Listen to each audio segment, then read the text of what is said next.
Bro India என்ன series draw தானே பண்ணாங்க, வின்னா பண்ணாங்க, அதுக்கு இவ்வளவு சீன் போடுறீங்க, கிரிஞ்சா இருக்கு. நீ யாரு? நான் இங்கிலாந்து ஃபேன். ஓ வீடுங்க?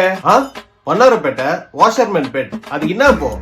வண்ணாரப்பேட்டையில இருந்துகிட்டு இங்கிலாந்து டீமை சப்போர்ட் பண்ற பாத்தியா?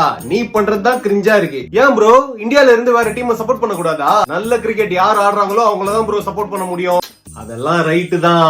ஆனா நீ அதுக்காகலாம் இங்கிலாண்ட சப்போர்ட் பண்ணல. நீ ஒரு ஆன்டி இந்தியன், ஒரு சாடிஸ்ட், ஒரு சைக்கோ. உனக்கு இந்தியா தோக்கணும், கூட்டத்துல இருந்து தனியா தெரியணும்னு இந்த மாதிரி கிரிஞ்சு வேலை பண்ணிக்கிட்டு சுத்துறீங்க. இந்தியா ஆஸ்திரேலியாவோட ஆடினா ஆஸ்திரேலியா ஃபேன்ஸ் ஆயிடுறது, சவுத் ஆப்பிரிக்காவோட ஆடினா சவுத் ஆப்பிரிக்கா ஃபேன்ஸ் ஆயிடுறது, இந்தியா நியூசிலாண்டோட ஆடினா நியூசிலாந்து ஃபேன்ஸ் ஆயிடுறது. இப்ப இங்கிலாண்டோட ஆடுறாங்க, உடனே இங்கிலாந்து ஃபேன்ஸ் ஆயிட்டீங்க. ப்ரோ மத்தவங்க வேணா அப்படி இருக்கலாம், ஆனா நான் அப்படி கிடையாது. நான் இங்கிலாந்து டீமை மட்டும் தான் சப்போர்ட் பண்ணுவேன். ஏன்னா நான் லார்ட் மவுண்ட் பேட்டன் பரம்பரை, அவங்களோட வம்சாவழி.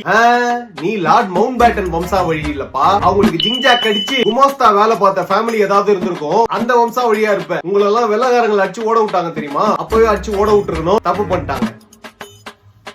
சரி நீ இங்கிலாந்து டீம் ஃபேன் தானே, இங்க வண்ணாரப்பேட்டையில என்ன பண்ற? கிளம்பி இங்கிலாந்து போ. நீ இங்கிலாந்து போணும், அங்க எவனாவது வெள்ளக்காரன் உன்னை பார்த்து you bloody Indian fucking go to hell அப்படின்னா அப்போ உனக்கு தெரியும். ப்ரோ என்ன சொல்ற? ஒண்ணுமே புரியல, எனக்கு இங்கிலீஷ் தெரியாது ப்ரோ. நீ லார்ட் மவுண்ட் பேட்டன் பரம்பரையா? நான் கோவப்படுறதுக்குள்ள மரியாதையா இங்க இருந்து ஓடி போயிரு.